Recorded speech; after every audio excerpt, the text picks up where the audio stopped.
दोस्तों आज की इस वीडियो में हम सारणी के चैप्टर को पूरे एक वीडियो में समाप्त कर देंगे, जिसमें हम केवल इम्पॉर्टेंट क्वेश्चन देखेंगे और जो प्रीवियस ईयर में पूछे गए वो सभी क्वेश्चन। और एक चीज़ जान लीजिए, जो सारणी का आपका होता है इससे 8 नंबर का क्वेश्चन फिक्स है। किस टॉपिक से आता है?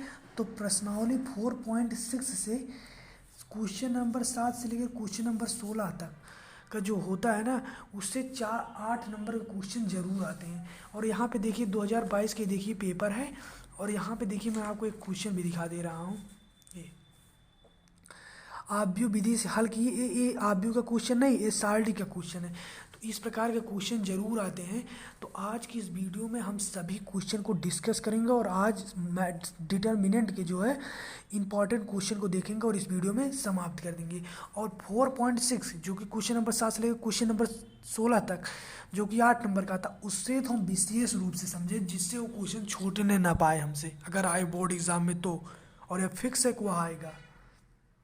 तो चलिए हम चलते अपने टॉपिक पर। तो देखिए क्वेश्चन नंबर 1 क्या है। ये जैसे देखिए कोई डिटर्मिनेंट, इसमें क्या होता है, मैट्रिक्स है। तो जैसे मान लीजिए कोई मैट्रिक्स दिया है, मैट्रिक्स ए बराबर इतना दिया है, तो कह रहा है कि मॉड में 3a इक्वल टू 27a। मतलब ये कह रहा है कि जैसे जो ये मैट्रिक्स है, इस मैट्रिक्स का जो मान है वो मान में 3a बराबर होना चाहिए 27a के। तो अब देखिए हम इसे ज्ञात करके देखिए बराबर आता है कि नहीं, अभी हम देखेंगे। लेकिन सिद्ध करना है तो बराबर लाना ही पड़ेगा। तो देखिए हम पहले a है तो इसमें हम 3 से गुणा कर देंगे, क्योंकि 3 ये कह रहा है ना। तो जब हम इसमें 3a कर देंगे तो यहाँ जहाँ इस सब में 3 से गुणा हो जाएगा। देखिए 3 हो जाएगा, 0 हो जाएगा, 3 हो जाएगा, 0 3 दूनी 6 हो जाएगा।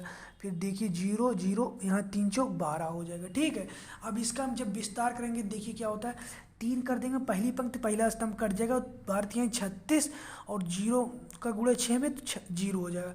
फिर यहाँ पे देखिए 0, ये पूरा 0 हो जाएगा। अब देखिए तीसरी पंक्ति है, तीसरा हो गया। अब पहली पंक्ति तीसरा स्तंभ, ये 0 हो जाएगा, ये भी 0 हो जाएगा पूरा। ठीक है, 6 त्रिक 18 देखिए हो जाएगा, 8 हासिल आएगा, 1 3 त्रिक का 9 1 10।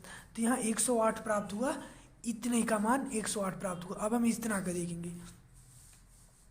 अब देखिए हम केवल ए का मान ज्ञात करेंगे। तो ए का मान क्या है, इतना है। तो जब ए के अनुसार इसे विस्तार करेंगे तो देखिए पहली पंक्ति पहला स्तंभ कट जाएगा, और 4 का गुणा यही बचेगा, केवल 1 2 0 4 तो लिख लिए। फिर 0 का जब करेंगे तो 0 हो ही जाएगा। तब देखिए यहाँ पे आया 1, 1 का पहली पंक्ति तीसरा स्तंभ जब कट जाएगा तो 0 1 0 0 0 1 0 0। अब देखिए इसका जब हम गुणा करेंगे तो यहाँ देखिए क्या आ गया, ये 4 1 के 4, बाकी सब 0 हो जाएगा। तो यहाँ बचा 4। अब लेकिन ये तो ए का मान प्राप्त हुआ 4, जैसे ए का मान प्राप्त हुआ। लेकिन यहाँ क्या कह रहा है, 27 है। तो अब देखिए इसमें 27 का गुणा कर देंगे, जी ए है ना। अब इसमें हम 27 कर देंगे इधर, और यहाँ भी कर देंगे 27। तो जब इसका 27 से गुणा करेंगे तो कितना जाएगा, 108। कितना आ जाएगा, 108 आ जाएगा। तो अभी क्या कह सकते हैं, 3a जो है आव्यूह का मान बराबर है 27a के। ठीक है, ये इसका रहा आंसर, यानी कि क्वेश्चन जो कह रहा था सिद्ध करने के लिए वह आ गया है। अब देखिए हम क्वेश्चन नंबर दूसरे पे चलते हैं। दूसरा क्वेश्चन बहुत ज़्यादा इंपॉर्टेंट है, ये क्वेश्चन आपके बोर्ड एग्जाम में कई बार पूछा गया है। तो देखिए क्या है, कह रहा है सिद्ध कीजिए, मॉड में दिया है a omega 1 omega omega square omega omega square 1 omega square 1 omega equal to 0। यानी कि जो पूरा वैल्यू दिया है इतना बराबर हमें 0 सिद्ध करना है। ये क्वेश्चन 2017 में पूछा गया, 2018 में पूछा गया, 2020 में भी क्वेश्चन पूछा गया है। अब देखिए इस क्वेश्चन में पहले मैं बता दूं, ये जो क्वेश्चन है, इस जो इस साइड होता है, जैसे यहाँ पे जो ए है इसे हम पंक्ति कहते हैं, इसे हम पंक्ति कहते हैं। और जो इस साइड होता है इसे हम स्तंभ कहते हैं। तो देखिए पहले हम वही निकाल लेते हैं। इसे हम मान लेते हैं कितना, डिटर्मिनेंट इतना बराबर, डिटर्मिनेंट बराबर मान लेते हैं इतना। और ये पहली पंक्ति, दूसरा पंक्ति, तीसरा पंक्ति। ठीक है, अब देखिए इसमें हम क्या करते हैं,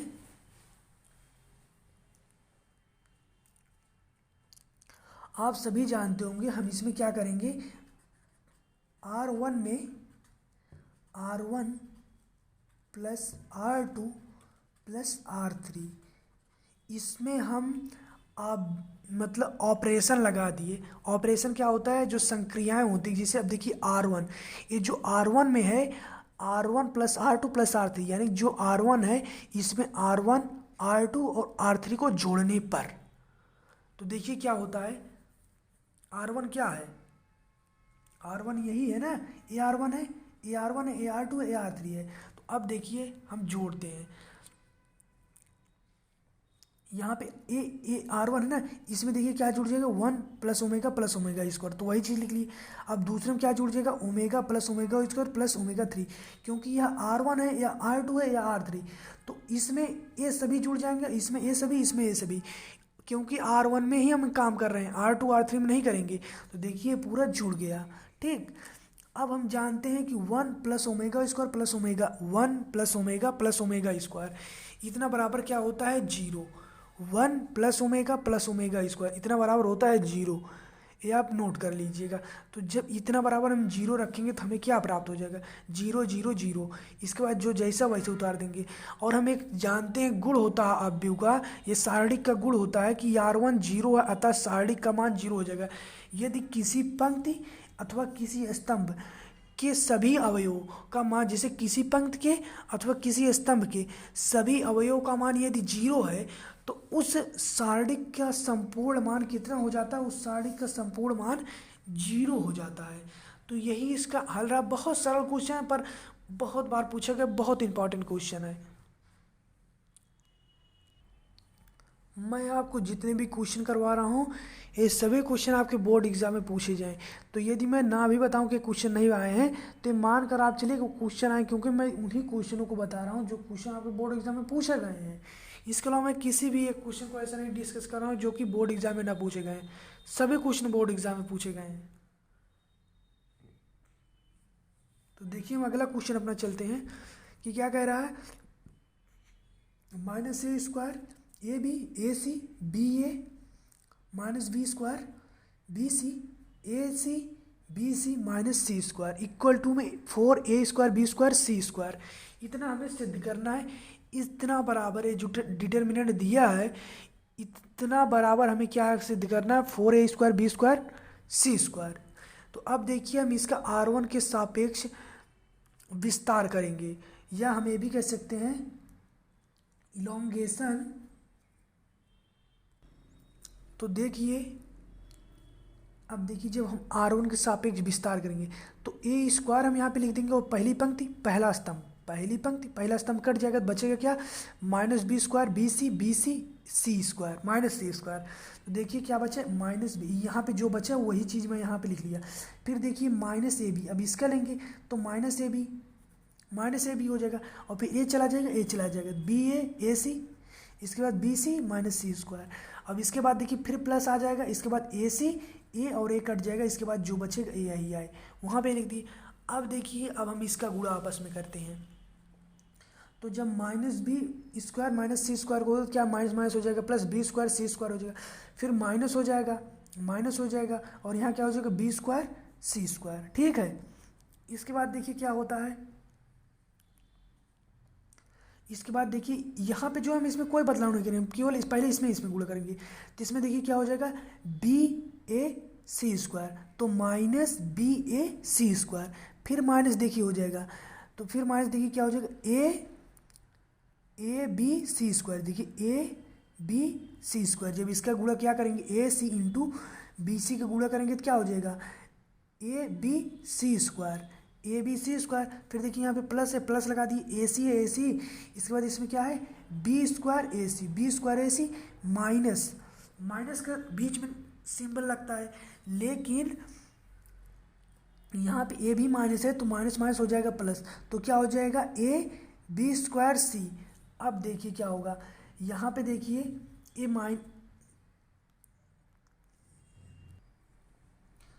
अब देखिए जब इस ए का गुणा इसमें करेंगे तो क्या हो जाएगा, minus a square b square सी, और जब इसमें करेंगे तो क्या हो जाएगा, ये माइनस है ए भी माइनस, तो प्लस ए square b square c square. तो यहाँ पे देखिए मैं आपको गुणा करके दिखा दे रहा हूँ, देखिए minus a square b square c square, लेकिन जब इसमें करेंगे तो यहाँ प्लस हो जाएगा क्योंकि यहाँ भी माइनस यहाँ भी माइनस, तो ए square b square c square, तो देखिए प्लस और माइनस कट जाएगा तो इसकी कहानी हो जाएगी खत्म। फिर यहाँ पे देखिए जो बचा वही लिखेंगे, तो माइनस ए बी, और यहाँ पे देखिए जब हम गुणा किए थे तो माइनस में आया था a b c square, minus में जैसे देखिए इसका गुणा इसमें किए थे तो क्या आया था B a c, b a सी, यहाँ के जो माइनस तो माइनस, और यहाँ भी माइनस था तो वही चीज़ हम देखिए यहाँ पे की माइनस ए बी, यहाँ पे जो माइनस था माइनस बी ए था तो हम ए बी कर दिए ए बी सी स्क्वायर, और फिर यहाँ पे minus minus a b c square, और फिर देखिए प्लस ए सी, यहाँ पे देखिए बी स्क्वायर ए सी, ठीक है, और फिर plus a b c square. अब देखिए जब इसका गुणा हम इसमें करेंगे ए बी का माइनस ए बी का गुणा इसमें तो क्या हो जाएगा ए स्क्वायर बी स्क्वायर, और माइनस माइनस पहली बात तो प्लस हो जाएगा a square b square c square, ठीक है। फिर माइनस ए बी का गुणा इसमें करेंगे तो फिर इसी प्रकार से ए बी प्लस हो जाएगा और हो क्या आ जाएगा a square b square c square तो है ही, इसमें भी क्या करेंगे जब गुणा करेंगे तो ए स्क्वायर हो जाएगा सी स्क्वायर हो जाएगा, ठीक। इसमें जब गुणा करेंगे तो ए स्क्वायर सी स्क्वायर, तो इसके बाद देखिए क्या हो जाएगा 4a square b square c square, यही हो जाएगा इसका आंसर, यानी कि जो दिया था हमें वो हम सिद्ध कर दिए। अब चलते हैं हम अपने आगे, अगला जो इम्पोर्टेंट क्वेश्चन है उसे हम देखते हैं। इसमें हमें क्या करना है जीरो सिद्ध करना है, डिटर्मिनेंट इतना दिया और इतना बराबर हमें जीरो सिद्ध करना है। तो ठीक इसमें भी हम वही क्वेश्चन लगाएंगे जो फार्मूला उसमें लगाए थे हम, तो हमें जीरो सिद्ध करना है तो आप जान ही रहे हैं। अब देखिए डिटरमिनेंट हम इतना उतार लिए, अब हमें देखिए कैसे जीरो सिद्ध करेंगे। तो इसके लिए हम क्या करेंगे जो C1 है इसमें हम क्या करेंगे C1 plus C2 plus C3 इन सभी को जोड़ देंगे, C1 C2 प्लस C3 को जोड़ देंगे। C1 क्या है C1 है, C2 है, C3 है, और किस में जोड़ेंगे C1 में जोड़ेंगे। तो देखिए क्या होता है ये जो डिटर्मिनेंट है इसका कहने का मतलब यह है कि इस x प्लस ए में b प्लस सी जोड़ देंगे और इसमें क्या जोड़ेंगे a में x प्लस बी जोड़ेंगे x प्लस सी, किस में जोड़ेंगे C1 है ना, इस वाले में इन दोनों को जोड़ेंगे, इसमें इन दोनों को जोड़ेंगे, इसमें इन दोनों को जोड़ेंगे, क्योंकि C1 में ही हम परिवर्तन कर रहे हैं। तो देखिए यही चीज़ हम कर दिए, जोड़ दिए C1 में x प्लस ए है ये, b प्लस सी कर दिए, इसमें क्या a है x plus b plus c कर दिए, इसमें a है plus b plus x plus c कर दिए। अब जो इन दोनों में था इन दोनों वाला इसे हम उतार लिए, बराबर जीरो था बराबर हम जीरो रख दिए। अब देखिए क्या है इसको हम बाहर कर लेंगे, x plus a b plus c को हम बाहर कर लिए, बचेगा यहाँ एक एक। अब जब एक बच जाएगा तो हम इसमें क्या करेंगे कि R2 में क्या करेंगे R2 माइनस R1, R2 में क्या करेंगे R2 माइनस R1, और R3 में करेंगे R3 माइनस R1। देखिए क्या होता है R1 को तो इसे हम उतार लेंगे ए बी सी है, ठीक। R2 में R2 माइनस क्या कर रहे हैं R2 माइनस R1, तो एक में से एक चला जाएगा zero, x plus b minus b plus b minus b cut जाएगा, x आ जाएगा। और देखिए यहाँ पे R2 माइनस R1 तो c माइनस सी कट जाएगा। ठीक इसी प्रकार से देखिए हम इसका देखते हैं R3 का, R3 में देखिए ये इससे घट जाएगा, क्या है R3 माइनस R1 ना, इसमें से इसको घटाएंगे तो R1 यहाँ पे एक है यहाँ पे एक, जीरो हो जाएगा। यहाँ पे देखिए b है b minus b plus b minus b घट जाएगा जीरो, x प्लस सी है यहाँ पे आएगा माइनस सी प्लस सी माइनस सी कट जाएगा तो x बच जाएगा। अब देखिए अब हम इसका विस्तार कर देंगे, तो विस्तार क्या करेंगे देखिए जब हम एक के सापेक्ष करेंगे तो क्या हो जाएगा इस पंक्ति ये चला जाएगा पूरा, क्या बच जाएगा एक्स स्क्वायर बचेगा, और जब बी के सापेक्ष करेंगे तो ये चला जाएगा तो ए भी जीरो, जब सी करेंगे तब जीरो, पूरा मान जीरो आ जाएगा, केवल यही बचेगा एक्स स्क्वायर, और एक्स स्क्वायर का गुणा इसमें करेंगे तो इसका ये हो गया एक ब्रैकेट में एक्स स्क्वायर है। तो जब एक्स स्क्वायर का हमें मान ज्ञात करना है तो इसका हम भाग कर देंगे इसमें भाग, तो ये भी जीरो हो जाएगा, यहाँ बचेगी एक्स स्क्वायर बराबर जीरो तो एक्स बराबर भी जीरो, जो कि हमें यही सिद्ध करना था, यानी कि इस पूरे डिटर्मिनेंट का मान हमें जीरो प्राप्त हो गया। अब देखिए हम अपने चलते हैं मोस्ट इंपॉर्टेंट टॉपिक जहाँ से हमारा 8 नंबर का क्वेश्चन बनता है, यानी कि 4.6 के क्वेश्चन नंबर 1 से लेके देखेंगे पहले 3 तक, इसके बाद क्वेश्चन नंबर 7 से लेके 16 तक देखेंगे, लेकिन उसका केवल हम मेथड आपको बताएंगे, इसके बाद आप तो क्वेश्चन लगा ही लेंगे। तो मोस्ट इंपॉर्टेंट टॉपिक की शुरुआत हमारे अब होती है। जितने भी क्वेश्चन करवाए सभी क्वेश्चन आपके बोर्ड एग्जाम में पूछे गए हैं। तो अब हम उस टॉपिक पे पहुंच गए हैं जहां से 8 नंबर का क्वेश्चन आता है। शारीरिक का एक ऐसा टॉपिक यहाँ से 8 नंबर का क्वेश्चन फिक्स रहता है। तो क्वेश्चन नंबर 7 से लेकर क्वेश्चन नंबर 16 तक कोई न कोई एक क्वेश्चन जरूर दे देगा या तो उस मेथड पे दे देगा 8 नंबर का क्वेश्चन। देखिए इस बार 2022 के पेपर है, यहाँ पे देख लीजिए। ठीक है, एक क्वेश्चन शारीरिक का है और यहाँ पे देखिए 2022 का पेपर है गणित का, 8 नंबर का क्वेश्चन आया है। तो देखिए अभी तो हम क्वेश्चन नंबर 7 से लेकर क्वेश्चन नंबर 16 तक उस पर आधारित है, लेकिन अभी तो हम एक दो क्वेश्चन शुरुआत देंगे क्वेश्चन नंबर 1 से लेकर क्वेश्चन नंबर 3 तक। इसके बाद 7 पे चलेंगे क्योंकि एक पे आधारित ही हैं वो सब। पहले हम देख लेते हैं, जैसे अभी संगत अथवा असंगत ए क्या होता है। जैसे मान लीजिए कोई हमें डिटर्मिनेंट दिया रहेगा उसमें, कि जैसे डिटर्मिनेंट ए बराबर कोई दे दिया गया है, ठीक है। उसमें कहेगा कि बताइए कौन सी संगत है और कौन सा संगत है। तो जैसे देखिए यदि a equal to a is not equal to 0 तो संगत होगा। यानी कि क्या है, यदि ए का मान 0 के बराबर नहीं है तो उसे संगत कहेंगे। जैसे मान लीजिए यदि ए का मान हमें प्राप्त हो गया 2, 3, 1 तो इसे हम संगत कहेंगे। यानी कि यह 0 के बराबर नहीं है। A is not equal to 0, a का मान जो है 0 के बराबर नहीं है तो इसे हम क्या कहेंगे, संगत है। ठीक है। और दूसरा क्या है, दूसरा क्या कहेंगे, यदि ए का मान 0 के बराबर है तो क्या कहेंगे, असंगत है। यदि ए का मान 0 के बराबर होता है तो उसे हम क्या कहते हैं, असंगत कहते हैं। देखिए इसमें क्या, ए इक्वल टू 0 और a is not equal to 0, a संगत है और यह असंगत है। तो यदि बराबर रहेगा तो असंगत, बराबर नहीं रहेगा तो संगत। बराबर नहीं रहने का मतलब यदि ए का कुछ भी मान प्राप्त हो जाए, 1, 5, 7, 9, -2, 1 कुछ भी, तो क्या है, संगत है। एक बार अब इस पे हम क्वेश्चन को देख लेते हैं, ये इस चीज़ को आप समझ लीजिएगा बस अच्छे से। अब हम चलते हैं आगे।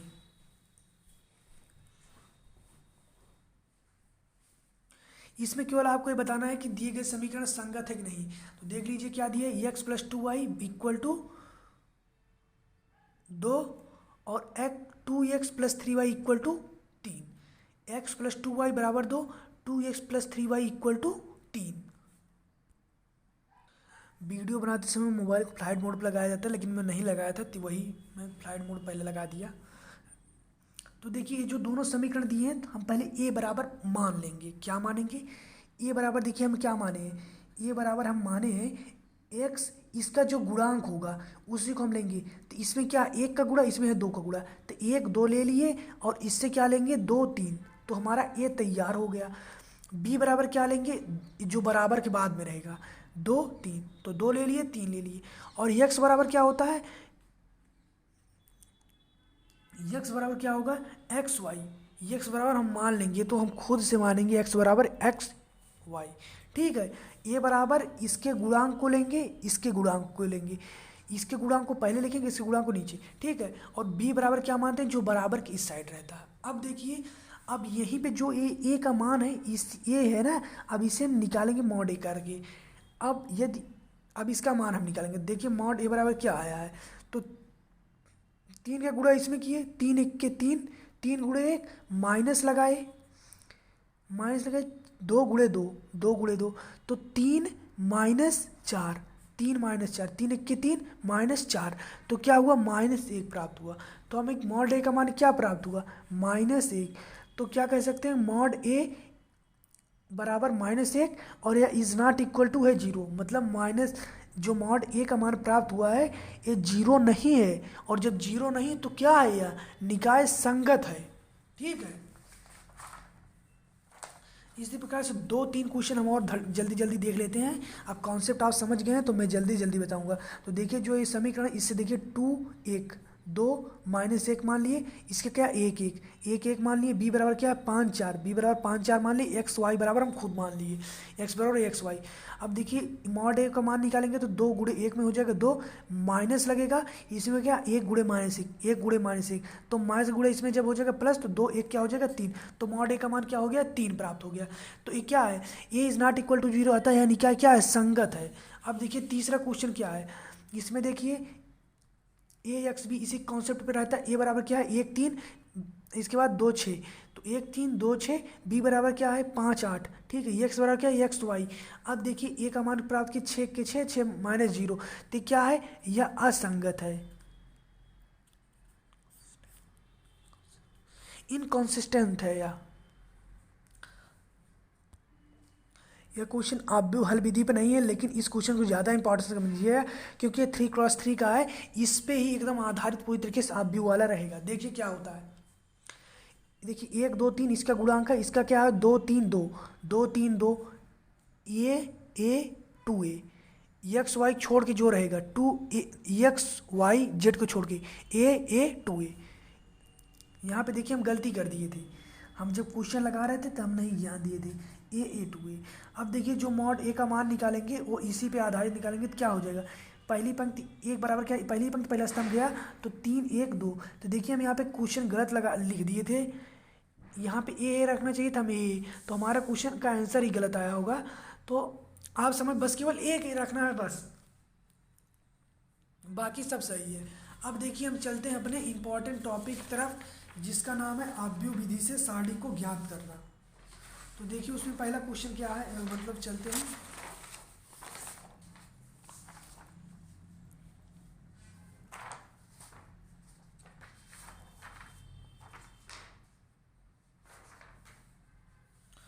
तो देखिए आव्यूह विधि से हल कैसे किया जाता है। अब देखिए ये हमारा मोस्ट इम्पॉर्टेंट टॉपिक यहीं से चालू हो गया है। अब देखिए वही कॉन्सेप्ट हम बताए थे ना, देखिए ए एक्स वाई बी बराबर दिया रहेगा, उसमें कहेगा कि आव्यूह विधि से हल कीजिए। इसमें 2 का है, उसमें 3 का दिया रहेगा, बस यही अंतर है। जैसे देखिए इसमें एक्स वाई का केवल मान दिया है ना, लेकिन जो 8 नंबर क्वेश्चन आता है उसमें एक्स वाई जेड दोनों तीनों का मान दिया रहता है। लेकिन जब आप 2 वाला जान जाएगा, तीसरा उसी मेथड रहता है। देखिए ए का मान कैसे माना जाता है आपको बता दिए, बी कैसे माना जाता है आपको बता दिए, एक्स कैसे माना जाता है बता दिए। मॉड ए का मान हम ज्ञात कर लेंगे, और जब ए 0 बराबर नहीं आएगा तब लिखेंगे हाँ ए का मान जो है ये संगत है, और यह भी लिखेंगे अतः इसमें ए इनवर्स विद्यमान है। अब देखिए इसके बाद क्या रखेंगे, सहखंडज ज्ञात करने पर, एडजॉइंट ज्ञात करने पर। तो देखिए एडजॉइंट क्या होता है, जैसे ए 11 ए 12 ए 21 ए 22, पहले इसका मान हम ज्ञात करेंगे। तो देखिए जब ए 11 ज्ञात करेंगे तो पहली पंक्ति पहला स्तंभ कट जाएगा और यहाँ पे आ जाएगी -5, ठीक है। फिर ए 12 जब ज्ञात करेंगे तो पहली पंक्ति दूसरा स्तंभ, क्योंकि ए 12 यह पंक्ति को बताता है यह स्तंभ को, तो पहली पंक्ति है दूसरा स्तंभ, तो पहली पंक्ति दूसरा स्तंभ कट जाएगा, जो बचेगा वो आ जाएगा, तो 3 आ जाएगा, तो 3 लिख लिए। इसके बाद देखिए क्या है 2a है ना, दूसरी पंक्ति पहला स्तंभ, दूसरी पंक्ति पहला, देखिए दूसरी पंक्ति पहला स्तंभ, -3 आ गया ना, -3 लिख लिए। अब देखिए तो क्या है दूसरी पंक्ति दूसरा स्तंभ, दूसरी पंक्ति दूसरा स्तंभ जब कर लिए तो 4 आ गया। अब देखिए इसमें एक कॉन्सेप्ट और, इतना हम कर लिए, लेकिन अब इसमें एक चीज़ आप ध्यान दीजिए, इतना करने के बाद जो माइनस, जैसे इस क्या है ये 2 हुआ, 1 1 जोड़ेंगे 2 हो जाएगा, 2 1 2 जोड़ेंगे 3 हो जाएगा, 2 1 जोड़ेंगे 3 हो जाएगा, और 2 2 जोड़ेंगे 4 हो जाएगा। तो जो सम रहेगा उसमें नहीं हम कह रहे हैं, जो सम रहेगा उसकी बात नहीं कर रहे हैं, जो सम रहेगा उसकी बात नहीं। जैसे ए सम है, लेकिन ए भी विषम है, 1 2 3 होता है, 2 1 3 होता है, तो जो विषम रहेगा उसमें हम माइनस से गुणा कर देते हैं, तो इसमें हम माइनस से गुणा कर दिए, इसमें हम माइनस से गुणा कर दिए, इसीलिए अब प्लस हो गया। अभी आपको मैं बता रहा हूँ, अभी आपको कम समझ में आया होगा। देखिए पहली पंक्ति दूसरा स्तंभ, पहली पंक्ति कट गया, दूसरा स्तंभ कट गया, बचा क्या 3, लेकिन हम लिखे क्या है -3, ठीक है। इसीलिए क्योंकि इसमें जो है 3 आया है, विषम है ना, तो इसमें माइनस से गुणा करेंगे। अब इसके बाद देखिए ये क्या है, दूसरी पंक्ति पहला स्तंभ, देखिए दूसरी पंक्ति हो गया और पहला स्तंभ हो गया, दूसरी पंक्ति पहला स्तंभ, बचा क्या -3, लेकिन जब माइनस से गुणा कर देंगे तो हो जाएगा क्या +3, तो इसीलिए। अब देखिए हम क्या रखेंगे, एडजॉइंट। एडजॉइंट ए बराबर क्या होता है, पहले तो आप इधर जानिए, तब हम क्या लिखेंगे, जैसे जो एडजॉइंट ए है ना, यहाँ पर हम लिखेंगे adjoint A equal to A11 A12 A21 A22, इतना मान रख देंगे ना। अब देखिए जो 11 बराबर हमें प्राप्त हुआ वो यहाँ पे रखेंगे, ठीक है। 12 बराबर जो प्राप्त हुआ वो यहाँ पे रखेंगे, जो 21 बराबर प्राप्त हुआ वो यहाँ पे रखेंगे, जो 22 बराबर प्राप्त हुआ यानी कि यहाँ पे, यानी कि यहाँ पे रखेंगे। ठीक है, फिर इसका करेंगे हम ट्रांसपोज। ट्रांसपोज मतलब पंक्ति को स्तंभ में, स्तंभ को पंक्ति में। तो -5 है, 3 है, तो देखिए इसे इस तरीके से कर दिया, जो 3 है उसे -3 है उसे इस साइड यहाँ पे, तो ये ट्रांसपोज नहीं करिए। अब ए इनवर्स हम कैसे ज्ञात करते हैं, हम जान लीजिए एक फार्मूला होता है ए इनवर्स ज्ञात करने का। ए इनवर्स बराबर 1/mod है। इसके बाद यहाँ पे हो जाता है एडजॉइंट ए, एडजॉइंट ए, यानी कि क्या हो गया, एडजॉइंट ए मॉड ए। तो एडजॉइंट ए का मान कितना प्राप्त हुआ, एडजॉइंट ए का मान प्राप्त हुआ है -11। तो -11 हो जाए, एडजॉइंट ए बराबर क्या है, मॉड ए का मान -11, एडजॉइंट ए बराबर देखिए कितना प्राप्त हुआ, एडजॉइंट ए का मान ए प्राप्त हुआ है। ट्रांसपोज करने पे जो प्राप्त होगा उसी को हम लिखेंगे, तो ए प्राप्त हुआ इसे लिख दिए। अब देखिए ए हो गया। इसके बाद यहाँ से आपका क्वेश्चन का मेन पॉइंट आ जाता है। इसके बाद इस क्वेश्चन को आप ध्यान रखिएगा, जो मॉड बराबर प्राप्त होगा उसे हम यहाँ लिखेंगे। एक्स बराबर क्या होता है, ए इनवर्स बी। अब देखिए ए इनवर्स हमें बराबर क्या प्राप्त हुआ, ए इनवर्स बराबर हमें ए प्राप्त हुआ ना, 1/-11। इस मान को हम यहाँ पे रख देंगे इस फार्मूले में। ठीक है, तो -11 बी बराबर हम क्या माने, बी बराबर देखिए हम जो माने हैं वैसे, बी बराबर माने 3/7, तो बी बराबर देखिए 3/7 रख दिए। अब इसका गुणा हम इसमें कर देंगे, तो जो प्राप्त हुआ इतना प्राप्त हुआ ना, अब इसमें -11 का हम भाग कर देंगे। तो जब -11 का हम भाग करेंगे, देखिए गलत हम भी लगाते हैं एक ही बार में, तो जब हम लगा रहे थे तो हमसे हो गया था गलत पहली बार में। फिर देखिए x बराबर क्या है, -11 इतना, तो x बराबर हम जानते इतना होता है, तो x का मान हम यहाँ पे रख दिए इतना, और जो ये x बराबर इतना ही रखे। अब देखिए इसका भाग कर दिए, तो -6/11, इसमें क्या होता है -9/11, क्योंकि इसमें माइनस है। अब x बराबर हम रख देंगे xy, तो xy जब रख देंगे तो x बराबर इतना प्राप्त हो जाएगा, y बराबर हमें इतना प्राप्त हो जाएगा। अब देखिए अब जो चीज़ को मैं बताने जा रहा हूँ ना, इसे आप नोट करके कहीं कहीं नोट कर लीजिएगा। इस प्रकार के क्वेश्चन को सॉल्व कैसे किया जाता है, इसका मेथड पहले आप जानिए। सबसे पहले ए बी एक्स, जैसे इसमें देखिए माने थे हम, सबसे पहले क्या करेंगे, ए बी एक्स मानेंगे हम।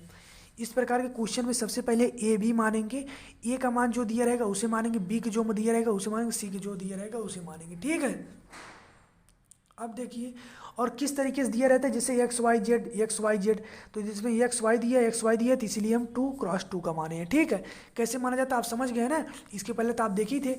इसके बाद हम इसका साखंडज ज्ञात करेंगे। साखंडज क्या होता है बता ही दिए हैं कि पहले A11 A12 A13, यदि XYZ का रहेगा तो 13, फिर 21 22 23, 31 32 33, इस तरीके से निकलता है। और इसके बाद जो विषम रहता है उसमें माइनस का, जैसे देखिए विषम है ना, 2 1 3 हो जाएगा ना, तो इसमें माइनस का गुणा कर देंगे। इसके बाद जो मान प्राप्त होगा उसका हम क्या करेंगे, ट्रांसपोज। ठीक है, क्या है ट्रांसपोज, परिवर्त। इसके बाद जो प्राप्त होगा, जैसे इसके बाद जो प्राप्त होगा उसे हम कहेंगे एडजॉइंट ए का मान। और फिर देखिए ए इनवर्स बराबर क्या हो जाएगा, ए इनवर्स बराबर हो जाएगा मॉड में ए, जो मॉड ए का मान प्राप्त हुआ रहेगा। जैसे देखिए जो ए है इसका हम मान निकालेंगे ना, मॉड ए का मान जो प्राप्त होगा उसको हम इससे भाग देंगे। एडजॉइंट ए जो इसका ट्रांसपोज करने प्राप्त होगा उसे हम यहाँ पे लिखेंगे। इसके बाद ए इनवर्स मान प्राप्त हो गया। कई बार तो क्वेश्चन में 5 नंबर के यहीं तक दे देगा, केवल ए इनवर्स ज्ञात करो, तो उसमें ए इनवर्स ज्ञात करना रहेगा।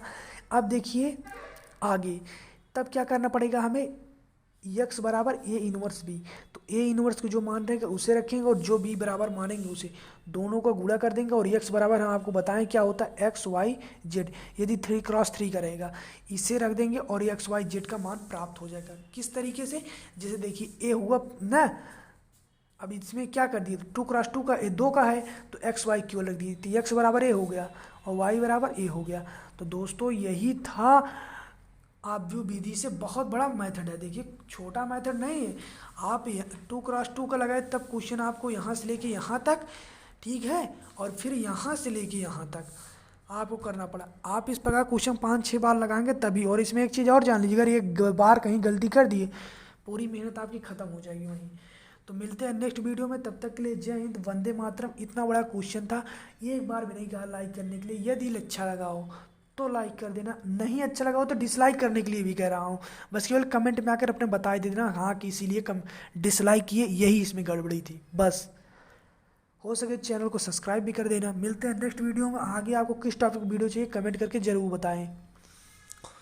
तो आप जैसे अभी हमने 2x2 का बता दिया है, अब देखिए जो 3x3 का लेकिन है, तो आप इस पे लगा सकते हैं। तो आप अपने मन से लगाने का प्रयास करिएगा, यदि नहीं आता है तो कमेंट कर दीजिएगा, मैं इस पे बना दूंगा।